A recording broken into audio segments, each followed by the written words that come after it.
So, willkommen bei Piranha Becken TV. Ja, heute aus dem schönen Essen und hinter mir kann man sehen das Unperfekthaus. Ich mache jetzt mal die Anmoderation für unsere Sendung gleich, die wir hier machen. Also wir sind hier auf der Art & Games 2018 und das heißt, dass wir hier Mitveranstalter sind im Unperfekthaus in Essen, ja, zusammen mit dem Olli Petri.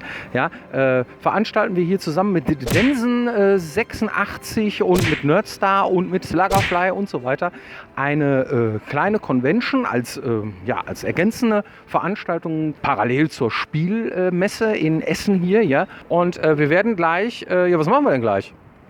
Wir werden gleich beim Olli im Stream live eine Piranha Becken TV Folge in fremden Gewässern aufnehmen. Das ist so wie das Selbstauslöserfoto, ne? Das sind immer die spannendsten Sachen. So, Leute, einfach mal die Kamera ins Gesicht halten und mal gucken, was passiert. Ne?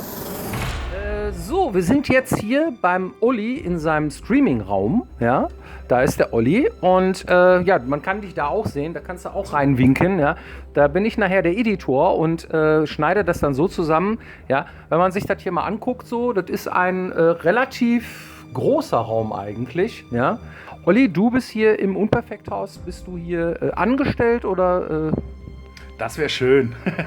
Nein, das Unperfekthaus besteht wahrscheinlich zu 95% aus kreativen Leuten, die hier alle irgendwas Besonderes machen. Die einen malen, die einen singen, die anderen zeichnen, die anderen basteln und ich streame. Und das gilt als kreativ heutzutage und deswegen haben die mich als Kreativen aufgenommen, mir diesen Raum zur Verfügung gestellt und alles, was in dem Raum ist, habe ich gemacht, sozusagen. Das heißt, das Unperfekthaus, das ist in Essen, also dort, wo wir auch arbeiten. Ne? Wir arbeiten natürlich nicht im Unperfekthaus, außer gerade eben, sondern wir sind hier nicht einfach ungefähr, sondern heute ist auch noch eine besondere Veranstaltung. Olli, erklär uns doch mal, was ist eigentlich heute? Heute ist der 26.10.2018 und das ist der erste Tag der ersten Art & Games. Heißt so, wie dieser Channel heißt, Art & Games, wie Rock'n'Roll, halt Kunst und Spiele, ist geboren aus der Idee, dass die meisten Messen ja relativ groß sind und relativ unpersönlich sind. Ihr kennt das am besten wahrscheinlich. Was sein muss, hey, völlig außer Frage, darum geht es gar nicht. Oder ich sage auch nicht, dass das scheiße ist.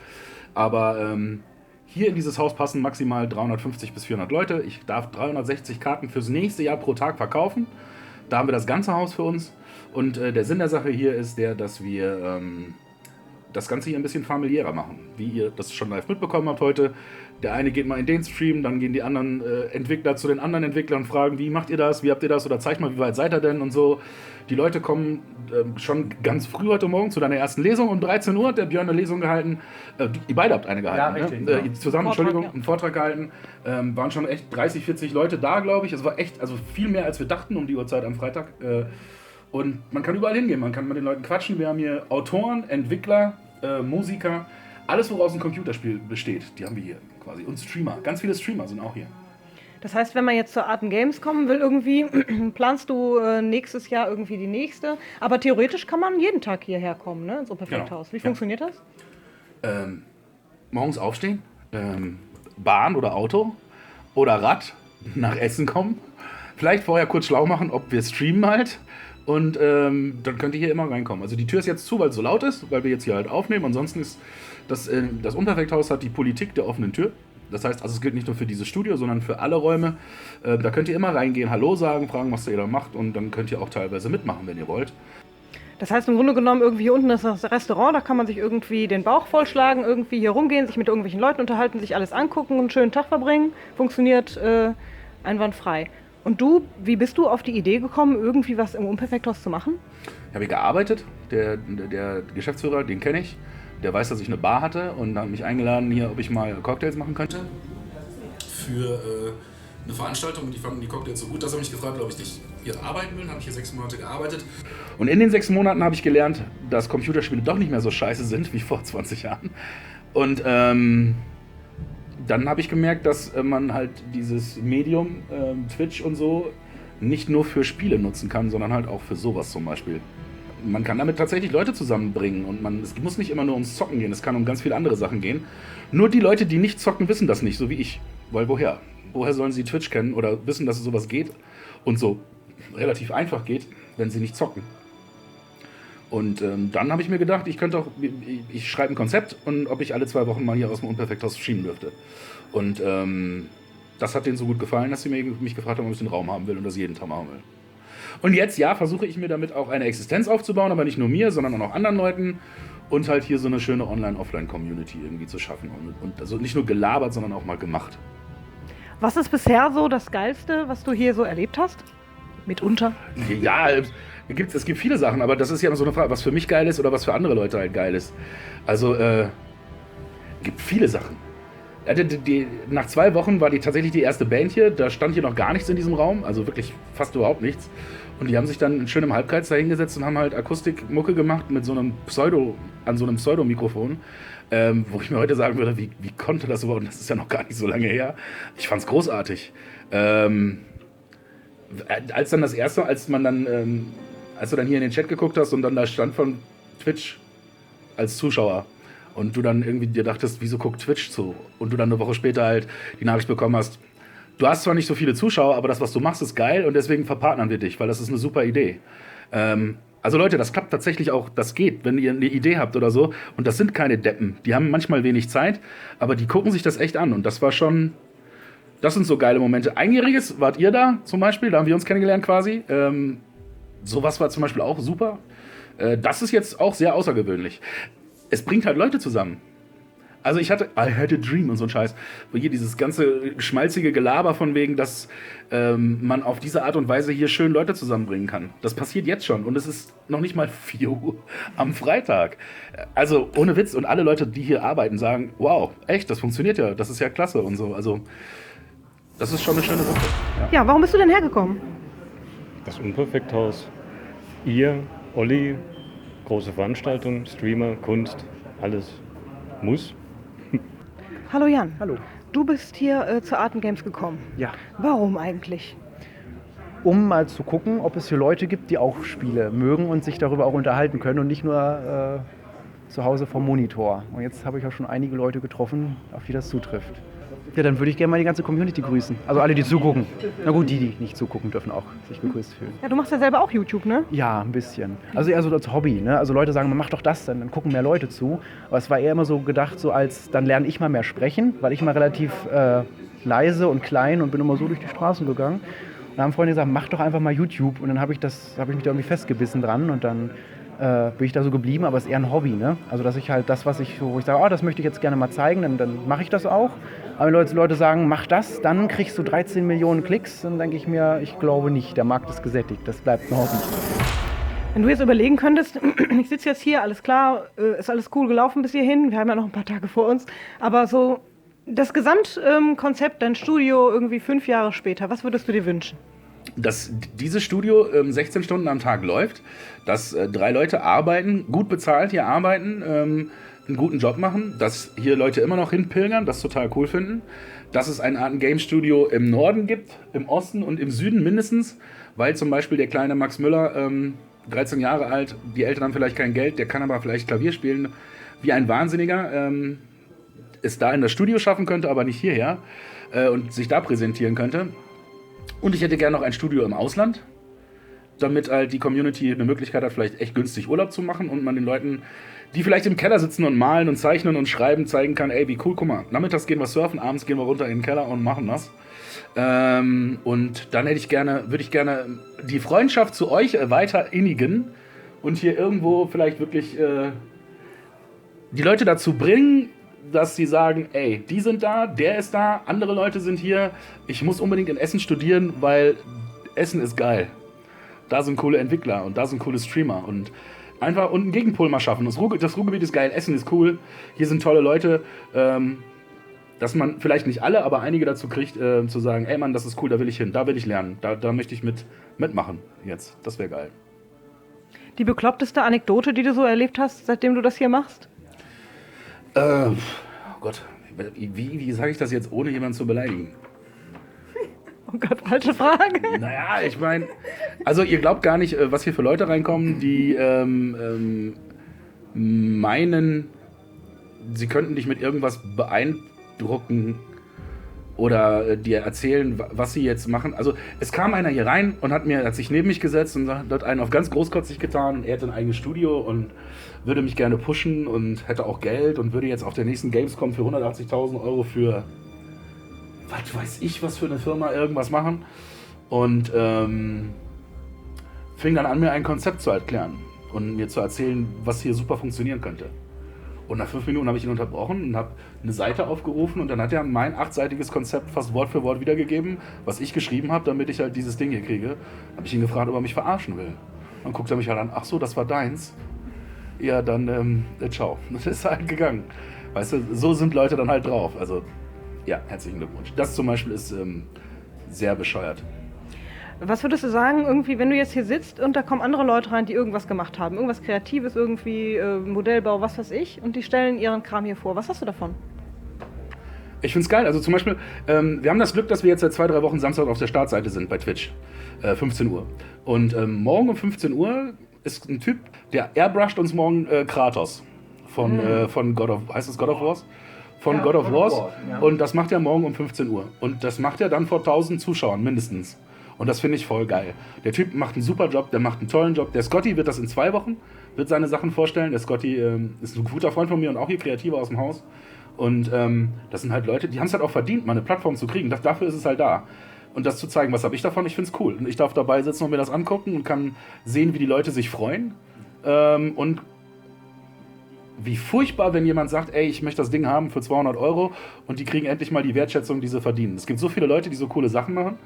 Und ich glaube ganz fest dran, dass wenn man zusammen was auf die Beine stellt und sich gegenseitig irgendwie pusht, ich kann coole Sachen zeigen, die Leute gucken auf meinem Kanal zu und die können ihre Sachen vielleicht verkaufen und haben da was von oder kriegen Aufträge, dann ist das doch super. Also Du sitzt jetzt hier die meiste Zeit irgendwie, das ist im Grunde genommen jetzt dein Job und du machst deinen Stream, aber wenn du jetzt zu Hause bist der private Olli, was machst du gerne?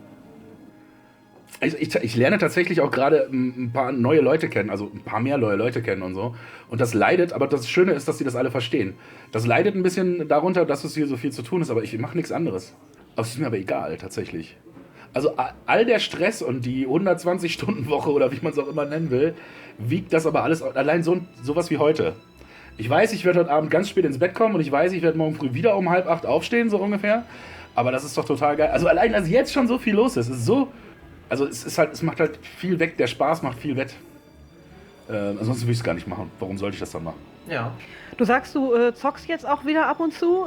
Hast du sowas wie ein Lieblingsspiel? Ich liebe die Tomb Raider Dinger und ich muss euer Spiel spielen danach. Also ich muss nicht, weil ihr das wollt, sondern ich muss, weil ich endlich wissen will, wie es weitergeht.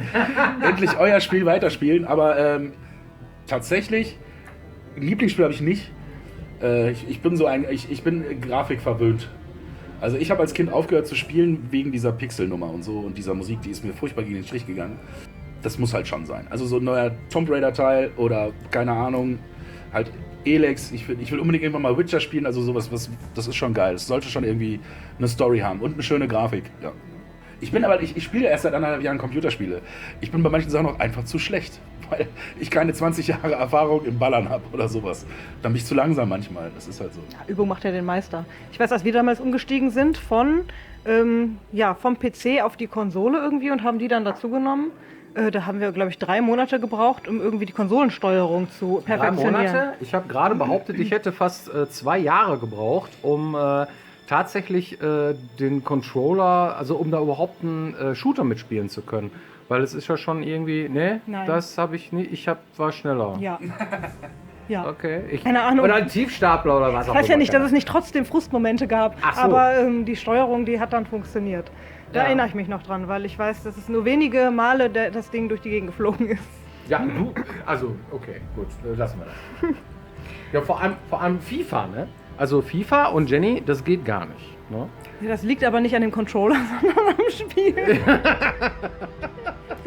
Aber ich muss das ja, da gibt es welche, die sind wirklich viel besser als ich. Ich komme mit der indirekten Steuerung komme ich überhaupt nicht zurecht. Ich kann mir nicht vorstellen, irgendjemand hat mir mal gesagt, so ein Daddelding irgendwie zu benutzen und dann auch diese Tastenkombinationen und so bei manchen Spielen ist schwieriger als ein Flugzeug zu fliegen. Angeblich, bei manchen Spielen. Das ist eine lustige Frage, wenn ich die mal mit... habt ihr Proberäume frei und wie teuer sind die? Es gibt quasi keine Proberäume in dem Sinne. Hier, du kannst dich halt hier bewerben als Kreativer, vorschlagen, was du machen willst und dann kannst du den Raum benutzen, den du möchtest, tatsächlich. Oder für Veranstaltungen kann man auch Räume buchen. Genau, also du kannst zum Beispiel auch deine Hochzeit hier feiern oder deinen Geburtstag, dann kostet das richtig Geld. Ich wage zu behaupten, dass es immer noch günstiger ist, als wenn du in irgendeinem teuren Hotel feierst oder so. Aber das kann man natürlich auch machen, ja, das geht. Steht aber auch zum Beispiel, also wenn man jetzt so einen Raum für ein Event buchen will, dann steht das auf der Seite vom Unperfekthaus. Da kann man das nachgucken und sich da sein Lieblingsevent zusammenklicken. Das habe ich auch schon mal gemacht. Genau. Na gut, jetzt haben wir jetzt hier mal so einen Streamer so live an eine Strippe. Ne?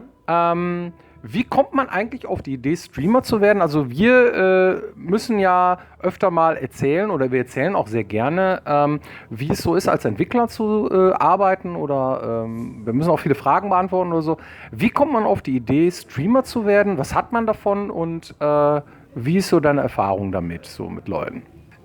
Ich bin ja nicht auf die Idee, ich bin ja nicht Streamer geworden, weil ich mir dachte, geil, ich will jetzt meinen Skill zeigen und so wie andere das vielleicht. Der Densen sitzt nebenan, ist ein Riesentyp und alles andere als eingebildet. Der hat aber einen Skill. Der kann halt Spiele spielen. Das ist halt unfassbar. Und der hat halt einfach gespielt und hat dann irgendwann halt das live gestreamt und hat das jetzt zu seinem Job machen dürfen. Finde ich geil. Ich freue mich super für ihn, dass das so super funktioniert. Der ist auch nicht auf die Idee gekommen. Der hat das halt gemacht. Leute haben sich das angeguckt, weil das einfach Wahnsinn ist, wie der das kann. Bei mir ist es so, dass ich den Leuten einfach zeigen will, was man machen kann. Also was möglich ist. Und Streamer ist ja jetzt nicht gleichzusetzen mit Zocker, meiner Meinung nach. Das ist einfach nur die neue, bessere Art von Fernsehen, wo ihr jetzt hier quasi live mitmachen könnt. Nebenan bei den Jungs von Nerdster und bei Densen. Da ist richtig eine Regie aufgebaut. Ist schon geil. Ja. Muss ich echt sagen. Es ist echt cool. Muss ich ja neidlos anerkennen. Ey, Mann, die fahren da auf und da kannst du dir richtig eine Regie angucken, wie die das machen und so. Und das können wir hier so raushauen. Du brauchst keine 5 Ü-Wagen mehr wie früher und dieses ganze Bromborium, wir können selber unser Fernsehen machen heutzutage. Ja, wir haben ja auch schon mal überlegt, irgendwie YouTube zu machen, macht einfach Sinn, weil du vorproduzieren kannst. Ne? Wir können jetzt hier sitzen, irgendwann schneiden wir es dann und dann kommt die Folge irgendwann auf YouTube.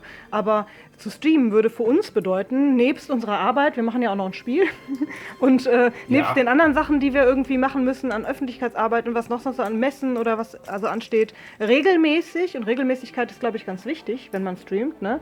Einen Zeitpunkt zu finden, an dem du dann live bist, ist einfach fast unmöglich für uns. Ne? Da müsste man schon ein bisschen mehr Zeit mitbringen. Ja, aber das ist zum Beispiel halt auch hier schwierig. Hier ist halt alles anders. Ich sitze nicht zu Hause, ich kann nicht untenrum nichts anhaben und man sieht mich nur ab da und ich kann halt irgendwie auch ungeduscht mich da hinsetzen. Kannst du auch keine Gäste empfangen, ne? Oder? Gerne, aber das hat ja alles Vor- und Nachteile. Also es ist halt ein Unterschied und das hat Vor- und Nachteile. Ich will es aber nicht missen. Es ist halt einzigartig. Also auch jetzt, wenn jetzt die Tür aufgehen würde, das dürften wir dürften nicht irgendwie uns ärgern oder so. Das ist halt so. Und das ist einzigartig und ich kenne weltweit nicht, wo das so ist. Ich kenne nichts. Halt Level 2 ist, ihr könnt hier selber das Programm mitmachen und Level 3 ist, wir können da oben, wie wir es auch heute jetzt schon live einmal gemacht haben, können wir den Konzertsaal bespielen. Wir können da Lesungen halten, wir können da Konzerte im Konzertsaal abgefahren, ne? Können wir machen, ja. Und das geht alles. Und das Unperfekthaus ist so cool und stellt das sogar alles zur Verfügung. Also jetzt zum Beispiel an diesem Wochenende halt einfach so. Ja, also, wenn ihr mal irgendwie in der Nähe von Essen seid und Bock habt, gerne vorher ankündigen. Gucken, ob der Olli vielleicht live ist auf seinem Arten Games Kanal. Genau. Wir hängen hier auch mal öfter rum, weil es ja direkt um der Ecke, ne? Ja. Dann haben wir es nicht so weit nach Hause. Und vielleicht sieht man sich ja dann oder ihr kommt nächstes Jahr auf die Arten Games und da könnt ihr euch dann auch unsere Vorträge oder sonstige Spektakel hier angucken. Genau. Und, ich muss gleich einen Vortrag halten über Masochismus. Ne? Das heißt also, ich stehe dann da und den habe ich übrigens gestern auch schon gehalten in München. Das macht auch sehr viel Spaß. Ne? Also das ist so ein Ding der Öffentlichkeitsarbeit. Ne?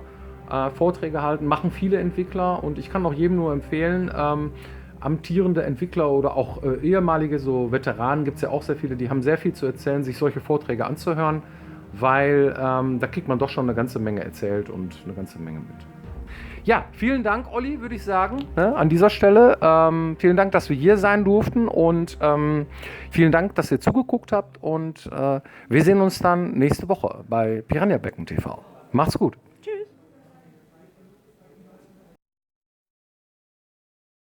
Mir wird wahrscheinlich der Arm einschlafen dabei, ja, aber das macht nichts, das kriegen wir schon hin.